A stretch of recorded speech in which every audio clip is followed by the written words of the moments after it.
Most people think there are 613 commandments in the Torah. Baal HaSulam said they are all wrong, there's only one. And when he said that, he wasn't being provocative for shock value. He was being precise.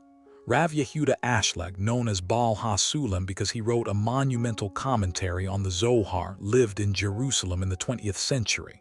He wasn't a rebel against Jewish law. He was showing us what every law, every rule, every instruction in the Torah actually points to. One root, one foundation. Everything branches from it.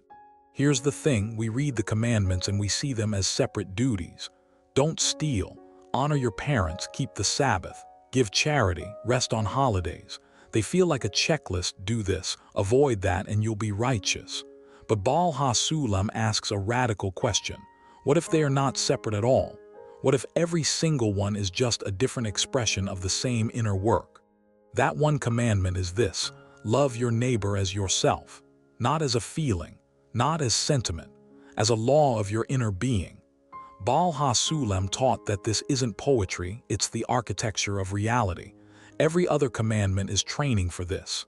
Every restriction, every obligation, every prohibition, they are all tools to reshape your ego into an instrument of connection.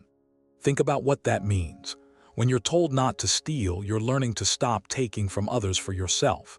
When you honor your parents, you're learning to value something outside your own desire. When you give charity, you're training your hands to open. The form changes. The work stays the same, correcting the ego's direction from for me to for us. Now, Baal HaSulam wasn't inventing this. He was reading the same sources every Jewish teacher reads, the Mishnah, the Talmud, the Zohar. But he saw something others had obscured, the unity underneath the multiplicity. The Zohar itself had hinted at this. The Ari had pointed in this direction. But Baal HaSulam made it explicit and clear, especially for people in the modern age who needed it stated plainly.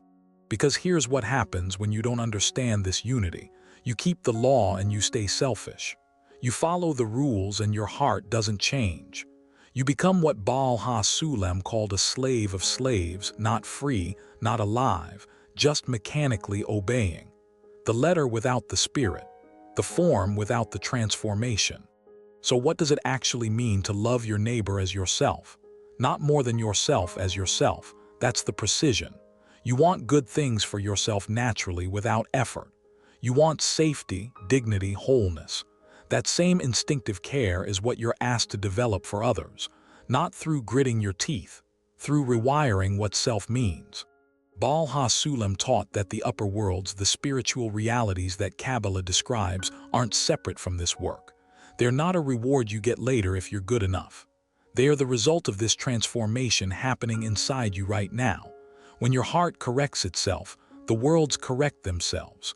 Not metaphorically, literally, in the way that consciousness and reality are woven together.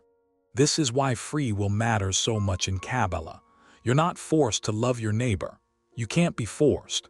The entire universe is designed to give you the freedom to choose egoism or connection. And that choice, made over and over in thousands of small moments, is what actually builds your soul. The choice itself is the work. When Baal HaSulam said there's only one commandment, he was also saying something else. You can't hide in the details. You can't use the complexity of 613 rules to avoid the simple, terrifying truth. You're asked to change, to expand, to make room in yourself for others. That's the work. Everything else is commentary.